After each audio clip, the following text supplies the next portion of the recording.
Салом дӯстон, як сири калон фош шуд. Маълум гардид ки дар шартномаи Эрлинг маблағи таомпулӣ яъне адсубнӣ оварда нашудааст. Ин маънои онро дорад ки рафтани Холланд аз Дормунд эҳтимоли зиёд пайдо кард. Футболбози норвегӣ ва агенти ӯ бо дастаи Боруссия Дормунд шартномаи лавзӣ доранд ки бандои он дар ягон ҷо қайд нашудаанд. Дар ин маврид тамоми расонаҳои варзишӣ на танҳо Олмон, балки Англия ва Италия мегӯянд. Тибқи ин шартномаи ғайриоддӣ агенти Холланд ҷараёни рафтани ҳамлагари норвегиро дар соли 2021 тезу тун намекунад. Аммо тобистони соли 2022 Холланд бе мамнуият аз даста метавонад биравад. Мо имрӯз дар бораи ҳамин ва хабарҳои охирин гап мезанем. Дар ягон ҷо баъз рушинед, мо бошад сар мекунем.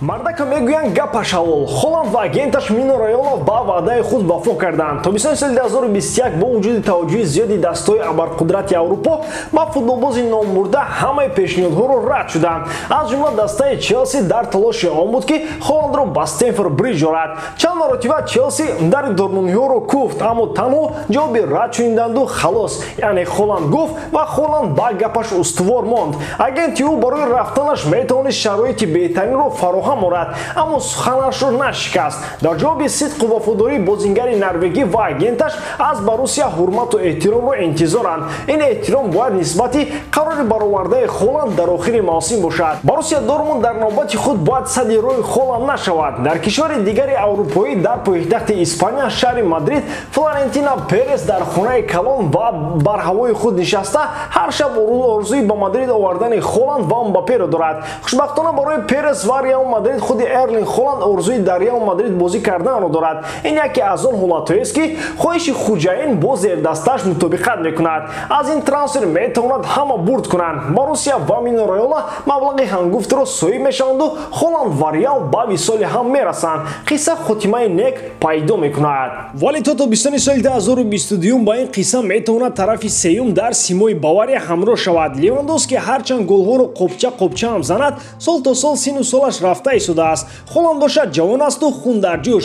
Роҳбарони Бавария метавонанд то тобистони соли 2022 ҷойгузини Левандовскиро пайдо кунанд ва он метавонад маҳз роботи норвегӣ шавад. Сиёсати Боруссия маълум аст. Онҳо ҷавононро мегиранд, рушд медиҳанд ва бо нархи гарон мефурӯшанд. Барояшон чӣ фарқе дорад Реал ё Бавария? Агар касе фикр кунад ки Боруссия намехоҳад то Бавария ҳаяташро қавӣ намояд, андешаи хато дорад. Агар Боруссия Дормунд зидди ин мебуд, Левандовски, Гёце, Хумелс ва дигаронро ба Мюнхен иҷозати рафтан намедод. Хоҳиши Холланд ва мақсади Перес маълуманд, аммо ба пуррагӣ наметавон гуфт ки ҳамлагари норвегӣ маҳз ба Реал меравад. Пас аз наомадани Мбаппе ба Реал ин гумону тахминҳо бештар шуданд. соли оянда маҳз амалиёти трансфери футболбози француз ҳадафи асосии Реал Мадрид хоҳад буд.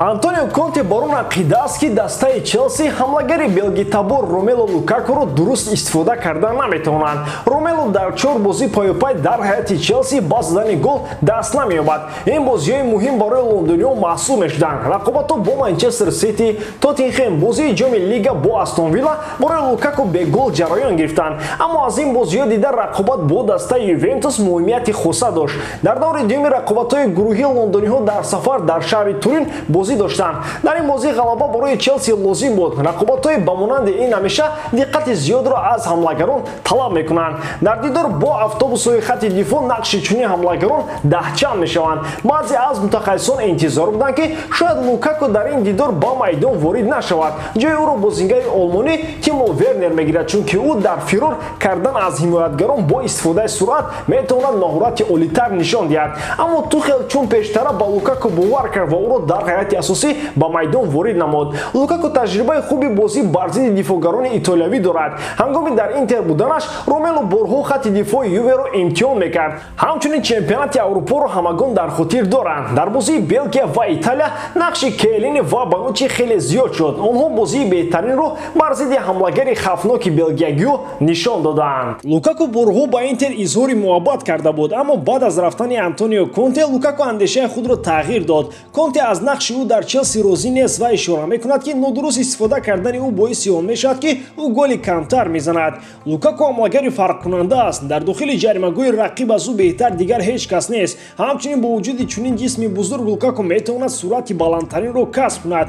Бо баъзе ҷиҳатҳои худ Холланд ба Ромело монандӣ дорад. Мураббии хуб он нест ки зеро роҳбарии ӯ ҳамлагар сифатан бозиашро хуб мекунад. Фикр дорам соли гузашта мо бо Лукаку кори хуберо анҷом додем. Ман ҳамеша мехостам ки ӯ зери роҳбарии ман бозӣ кунад. Ҳанӯз вақти дар Вест Бромвич бозӣ карданаш ман мехостам ки Лукакуро ба Челси биёрам. Ба андешаи ман дар Лондон то ҳол пай набурданд ки моҳоратҳои Лукакуро чӣ гуна ба пуррагӣ истифода бурдан мумкин аст, гуфт Антонио Конте. Лукаку зери роҳбари мураббии машҳури итолиёвӣ тавонист бозиашро ба сатҳи нав барорад. Ин ду нафар қаҳрамонон сабаби асосии чемпионшавии Интер дар Италия шуданд. Конте ба иллати нофаҳмиҳо бо роҳбарияти даста аз Интер рафт. Ҳамчунин сардорони нерабзурӣ ба маблағи 120 миллионаи Челси не гуфта натавонистанд ва Лукаку ба Лондон баргашт. Собиқ нимҳимоятгари дастаи Реал Мадрид Гути атрофи кору фаъолият дар дастаи Барселона ибрози андеша кард. Ӯ қайд намуд ки зидди кори мураббигӣ дар дастаи Барса нест. Бар зами карьераи футболбоз ман ҳамаи хислатҳои онро дорам ки дар ҷодаи мураббигиам муваффақ шавам. Мехоҳам собит кунам ки дар ин роҳ метавонам комёб шавам. Чаро не? Агар Барселона моро даъват кунад, пешниҳодашро қабул мекунам, гуфт Гути, собиқ бозингари Реал ва душмани Барселона.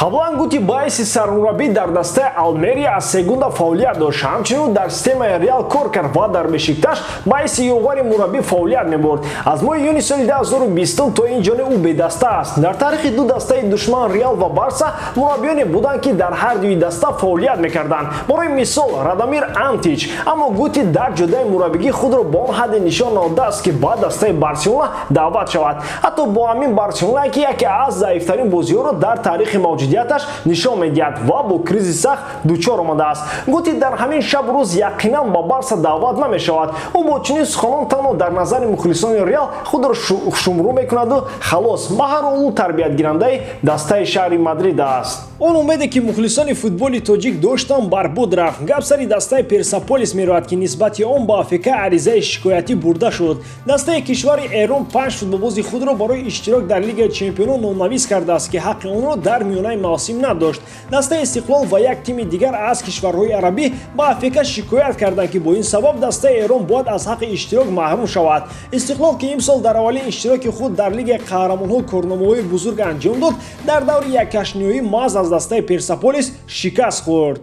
Новобаста ба мағлубият имконияти роҳ ёфтани Истиқлол ба даври якчорниҳоӣ пайдо шуд. Ҳамагон қарори ниҳоии АФК-ро нисбати ин ҳолат интизор буданд. Роҳбарияти олии футболи Осиё ба хулосае омад ки Персеполисро аз ҳаққи ширкат маҳрум накунад. Дастаи кишвари Эрон танҳо ба ҳаҷми $18500 ҷарима шуд. Аҷоибии кор дар ҳамин аст ки агар баръакс мешуд чӣ? Агар дар чунин ҳолат Истиқлол футболбозонро ғайриқонунӣ ба феҳристи бозингарон дохил мекарду Персеполис баъд аз шикаст ба АФК шикоят мекард. Оё қарори АФК нисбати Истиқлол ҳамин хел мешуд? Ин суолест ки ба он мо посух дода наметавонем, аммо ҳиссиёти худро ягон ҷамъ карда наметавонем. Чунон менамояд ки Истиқлолро аз мусобиқа маҳрум мекарданд. Ба ҳар ҳол Лигаи Чемпионҳои мавсими навбатиро интизорем.